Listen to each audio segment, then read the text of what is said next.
ഹബേമൂസ് പാപ്പാം pop Leo 14 കത്തോലിക്ക സഭയുടെ 267 മാർപ്പാപ്പ, അമേരിക്കയിൽ നിന്നുള്ള ആദ്യ പാപ്പ, കർദിനാൾ റോബർട്ട് ഫ്രാൻസിസ് പ്രവോസ്റ്റ്. അറിയണ്ടേ പുതിയ മാർപ്പാപ്പയുടെ ജീവിതകഥ? വർഷം 1955 സെപ്റ്റംബർ 14. അമേരിക്കൻ ഐക്യനാടുകളിൽ വെച്ച് ജനസംഖ്യ കൊണ്ടും ജനവൈവിധ്യം കൊണ്ടും വളരെ പ്രസക്തമായ സ്ഥലമാണ് ഇല്ലിനോയ് സംസ്ഥാനം. അവിടെയുള്ള ഏറ്റവും വലിയ നഗരമാണ് ഷിക്കാഗോ. ഷിക്കാഗോ അറിയപ്പെടുന്നത് കാറ്റടിക്കുന്ന നഗരമെന്നാണ്. അതിന് തൊട്ടടുത്തുള്ള ബ്രോൺസ്വില്ലെ എന്ന സ്ഥലത്തെ മേഴ്സി ഹോസ്പിറ്റലിൽ വിശുദ്ധ കുരിശിന്റെ പുകഴ്ചയുടെ തിരുനാൾ ദിവസമാണ് റോബർട്ട് ഫ്രാൻസിസ് പ്രവോസ്റ്റ് ജനിച്ചത്. അദ്ദേഹത്തിന്റെ പിതാവായ ലൂയിസ് മാരിയസ് പ്രവോസ്റ്റ് ഇറ്റലിയിലാണ് ജനിച്ചതും വളർന്നതും. പിന്നീട് ഇറ്റലിയിൽ നിന്നും അമേരിക്കയിലേക്ക് കുടിയേറുകയും ഇലിനോയിലെ ഒരു ചെറിയ ഗ്രാമമായ ഗ്ലെൻവുഡില് ബ്രൂക്ക്വുഡ് സ്കൂൾ ഡിസ്ട്രിക്ട് 167ന്റെ സൂപ്രണ്ടായും രണ്ടാം ലോകമഹായുദ്ധ സമയത്ത് US നേവി വെറ്ററനായും സേവനം ചെയ്ത വ്യക്തിയാണ്. US നേവിയിൽ പോസിറ്റീവ് റെക്കോർഡോടെ സർവീസ് കംപ്ലീറ്റ് ചെയ്യുന്നവരെയാണ് വെറ്ററൻ എന്ന് വിളിക്കുന്നത്. റോബർട്ടിന്റെ അമ്മ മിൽഡ്രഡ് ന്യൂ ഓർലിയൻസിൽ നിന്നുള്ള ജോസഫ് മാർട്ടിനസിന്റെയും ലൂയിസ് ബാക്ക്വറ്റിന്റെയും മകളും 1947 ഡീപോൾ സർവകലാശാലയിൽ നിന്നും ലൈബ്രറി സയൻസിൽ ബിരുദം നേടിയ വ്യക്തിയുമാണ്. നമുക്കറിയാം, ആ ഒരു കാലഘട്ടത്തിൽ സ്ത്രീകൾക്ക് പൊതുവിദ്യാഭ്യാസം ലഭിക്കുന്നതിൽ ഒത്തിരി അധികം റെസ്ട്രിക്ഷൻസ് ഉണ്ടായിരുന്നു. വസ്ത്ര നിയന്ത്രണങ്ങൾ, പെരുമാറ്റച്ചട്ടങ്ങൾ, ലിംഗാധിഷ്ഠിത വിവേചനങ്ങൾ, സ്ത്രീകൾക്ക് പിന്തുണ നൽകുന്ന സംഘടനകളുടെ അഭാവം, അങ്ങനെ ഒത്തിരി അധികം കഷ്ടതകളിലൂടെ കടന്നുപോയിട്ടാണ് അന്ന് ഓരോ സ്ത്രീയും ബിരുദം നേടിയിരുന്നത്. കുടുംബത്തിന്റെ സപ്പോർട്ടില്ലാതെ ഈ ഒരു കാര്യം സാധ്യമാവുകയില്ലായിരുന്നു. ഇതിൽ നിന്ന് നമുക്ക് മനസ്സിലാക്കാം, റോബർട്ട് ഫ്രാൻസിസ് പ്രവോസ്റ്റിന്റെ മാതാപിതാക്കൾ രണ്ടുപേരും ജീവിതത്തിലെ ഏത് പ്രതിസന്ധിയും തരണം ചെയ്യാൻ മാത്രം ശക്തരായിരുന്നു.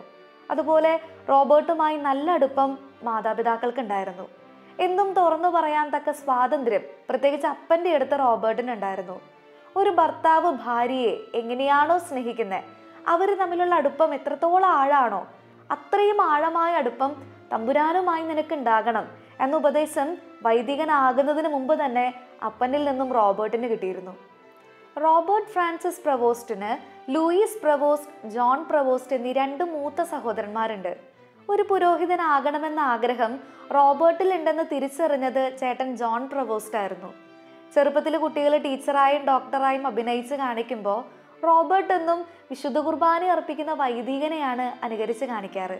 അതുപോലെ കുർബാനയ്ക്കൊക്കെ പോകുമ്പോൾ കുർബാനയിലെ ഓരോ പാട്ടുകളും പ്രാർത്ഥനകളും റോബർട്ടിന് ബൈഹാർട്ടായിരുന്നു. എല്ലാവർക്കും അതൊരു അതിശയമായിരുന്നു. ഇനി ഇത്രയും സീരിയസ് ആയിട്ടാണോ ഇതിനൊക്കെ കാണുന്നേ എന്നൊരു ചിന്തയായിരുന്നു എല്ലാവർക്കും. അടുത്ത മാർപ്പാപ്പ നീയാണോ എന്ന് ചോദിച്ച് റോബർട്ടിനെ 2 ചേട്ടന്മാരും കളിയാക്കാറുണ്ടായിരുന്നു. ഇവരുടെ കൂടെ കളിച്ചും ചിരിച്ചും ഇല്ലിനോയിലെ ഡോൾട്ടണിലുള്ള ഒരു ചെറിയ വീട്ടിലാണ് പ്രവോസ്റ്റ് തന്റെ കുട്ടിക്കാലം ചെലവിട്ടത്.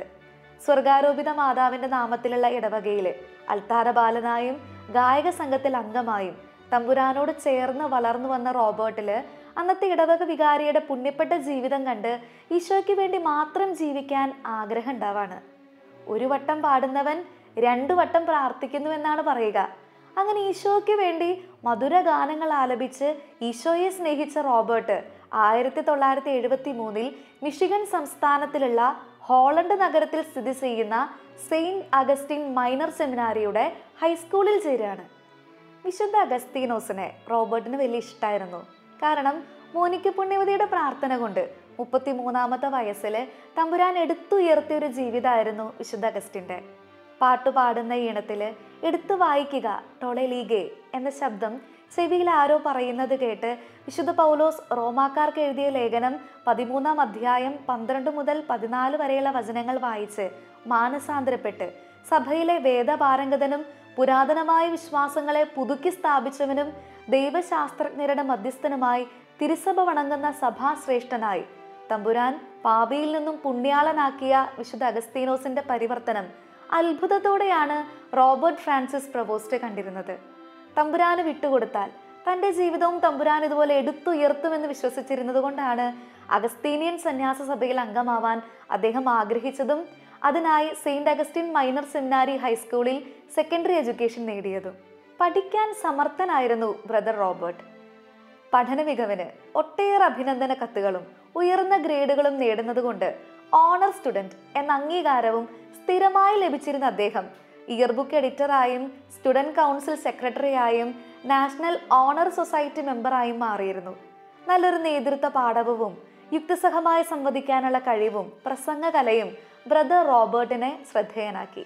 മൈനർ സെമിനാരിയിലെ 4 വർഷത്തെ പഠനത്തിന് ശേഷം മിസോറിയിലെ സെയിന്റ് ലൂയിസിനടുത്തുള്ള കോംപ്ടൺ ഹൈറ്റ്സിൽ സ്ഥിതി ചെയ്യുന്ന ഇമ്മാക്കുലേറ്റ് കൺസെപ്ഷൻ പള്ളിയിൽ വെച്ച് 1977 സെപ്റ്റംബറിൽ ഓർഡർ ഓഫ് സെയിന്റ് അഗസ്റ്റിനിൽ നോവീസായി മാറുകയും അഗസ്തീനിയൻ സന്യാസ സമൂഹം സ്ഥാപിച്ച വില്ലനോവ സർവകലാശാലയിൽ നിന്ന് BSc മാത്തമാറ്റിക്സ് ബിരുദത്തിനായി പഠിക്കുകയും ചെയ്തു. 1 വർഷത്തെ കാനോനിക നൊവിഷ്യേറ്റിന് ശേഷം 1978 സെപ്റ്റംബറിൽ അദ്ദേഹം തന്റെ ആദ്യ വ്രതവാഗ്ദാനം നടത്തി. 3 വർഷത്തിന് ശേഷം 1981 ഓഗസ്റ്റിൽ ഗൗരവമേറിയ വ്രതങ്ങളും സ്വീകരിച്ചു. അങ്ങനെ നിത്യവ്രതം സ്വീകരിച്ച അദ്ദേഹം 1982 ഷിക്കാഗോയിലുള്ള കാത്തലിക് ഗ്രാജുവേറ്റ് സ്കൂൾ ഓഫ് തിയോളജിയുടെ യൂണിയനിൽ നിന്ന് മാസ്റ്റർ ഓഫ് ഡിവിനിറ്റി നേടിയെടുത്തു. ഈ പഠനകാലത്ത് അദ്ദേഹം സെയിന്റ് റീത്ത് ഓഫ് കാസിയ ഹൈസ്കൂളിൽ മാത്തമാറ്റിക്സും ഫിസിക്കൽ സയൻസും അധ്യാപകനായി സേവനമനുഷ്ഠിച്ചിരുന്നു. അതേ വർഷം തന്നെ 1982 ജൂൺ 19 ആർച്ച് ബിഷപ്പ് ജീൻ ജാഡോട്ടിൽ നിന്ന് അഗസ്തീനിയൻ സന്യാസ സഭാ വൈദികനായി അദ്ദേഹം പൗരോഹിത്യ പട്ടം സ്വീകരിച്ചു. പിന്നീട് 1984 കാനൺ ലോയിൽ ലൈസൻസും കരസ്ഥമാക്കി. കത്തോലിക്ക സഭയുടെ നിയമങ്ങളെയാണ് കാനൺ ലോ അല്ലെങ്കിൽ കാനോൻ നിയമം എന്ന് പറയുന്നത്. 1985 മിഷണറി പ്രവർത്തനങ്ങൾക്കായി പെറുവിലേക്ക് പോയ അദ്ദേഹം ചുലുക്കാനാസ് രൂപതയുടെ ചാൻസലറായി 1 വർഷം സേവനമനുഷ്ഠിച്ചു. അതിനുശേഷം PhDക്കായി റോമിലെത്തി. സെന്റ് തോമസ് അക്വിനസിന്റെ പൊന്തിഫിക്കൽ സർവകലാശാലയിൽ നിന്ന് 1987 കാനോൻ നിയമത്തിൽ ഡോക്ടറേറ്റ് നേടി. സെയിന്റ് അഗസ്റ്റിൻ സന്യാസക്രമത്തിൽ ലോക്കൽ പ്രിയറിന്റെ അല്ലെങ്കിൽ മേലധികാരിയുടെ പങ്കിനെ കുറിച്ചായിരുന്നു അദ്ദേഹത്തിന്റെ തീസിസ്. 1988 തന്റെ ഡോക്ടറേറ്റിന് ശേഷം വീണ്ടും പെറുവിൽ വന്ന അദ്ദേഹം പെറുവിന്റെ കടലോര പ്രദേശത്തുള്ള നഗരമായ ട്രുജില്ലോയിലെ അഗസ്റ്റീനിയൻ സെമിനാരിയുടെ തലവനായി 10 വർഷത്തോളം സേവനമനുഷ്ഠിച്ചു. അവിടുത്തെ മിഷണറി പ്രവർത്തനങ്ങളോടൊപ്പം തന്നെ അന്നത്തെ പെറൂവിയൻ പ്രസിഡന്റ് ആയിരുന്ന ആൽബർട്ടോ ഫുജിമോറി നടത്തിയ കുറ്റകൃത്യങ്ങളെയും അഴിമതികളെയും ഫാദർ പ്രവോസ്റ്റ് വിമർശിച്ചു.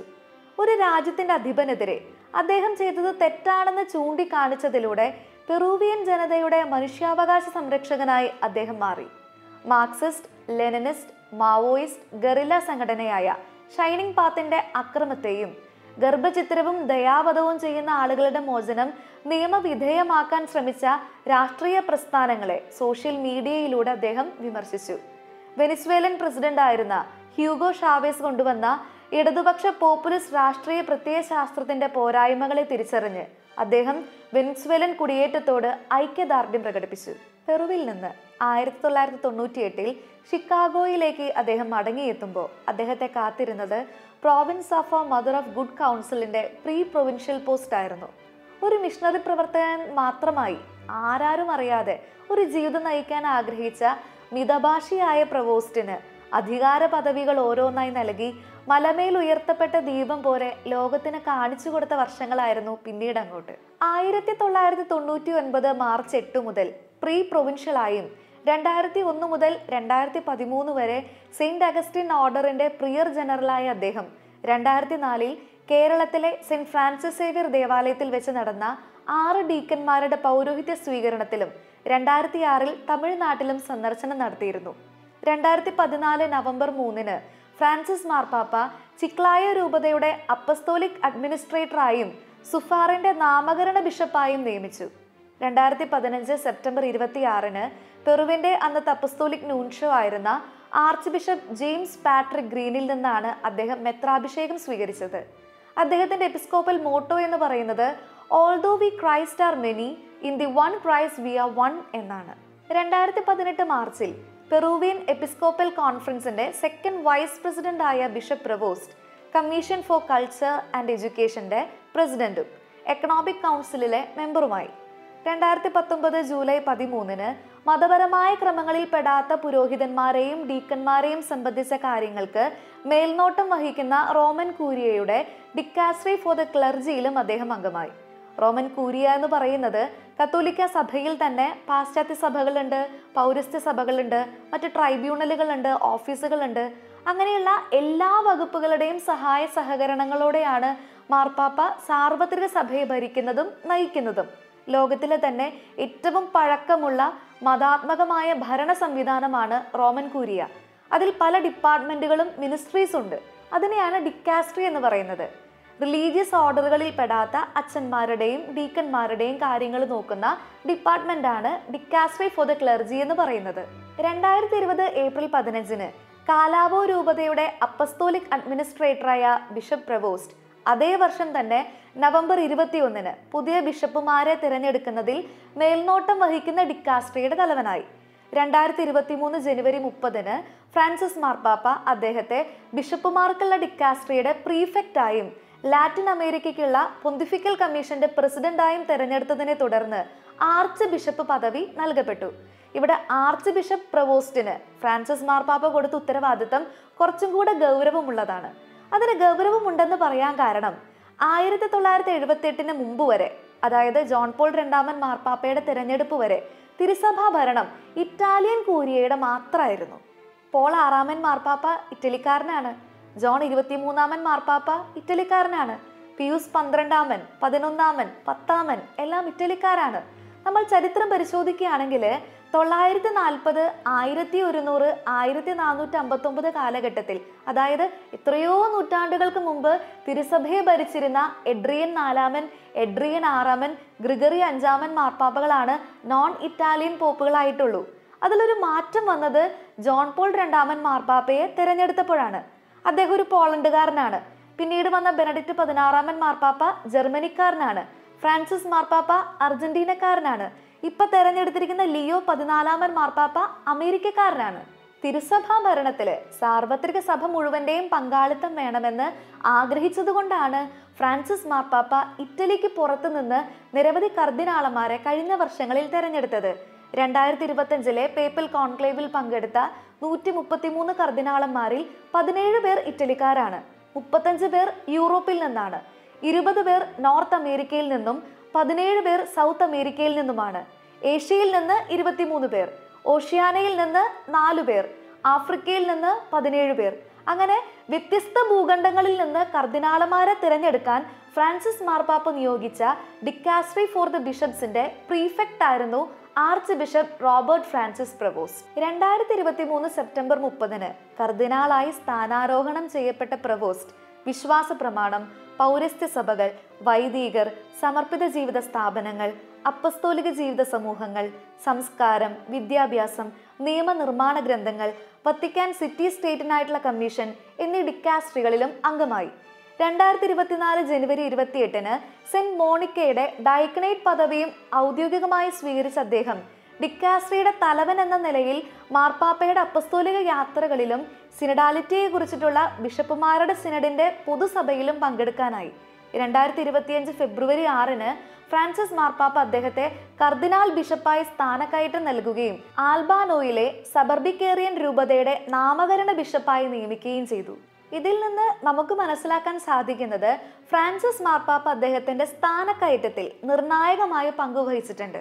ആരാലും അറിയപ്പെടാതെ പെരുവിലെ ദരിദ്ര ജനങ്ങളോടൊപ്പം അവരുടെ അവകാശങ്ങൾക്ക് വേണ്ടി നിലകൊള്ളാൻ ജീവിതം ഉഴിഞ്ഞുവെച്ച ഒരു അഗസ്തീനിയൻ വൈദികനെ സ്ഥാനക്കയറ്റങ്ങൾ പലതും നൽകി ഒടുവിൽ പേപ്പൽ കോൺക്ലേവിന്റെ 2ാം ദിവസമായ 2025 മെയ് 8 അഗസ്തീനിയൻ സഭ കൃപയുടെ മാതാവിന്റെ തിരുനാൾ ആഘോഷിക്കുന്ന ദിവസം വൈകിട്ട് 6:07 സിസ്റ്റൈൻ ചാപ്പലിൽ നിന്നുയർന്ന വെളുത്ത പുകയുടെ അടയാളത്തോടെ 267ാമത്തെ മാർപ്പാപ്പയായി, 140 കോടി കത്തോലിക്കരുടെ പരിശുദ്ധ പിതാവായി.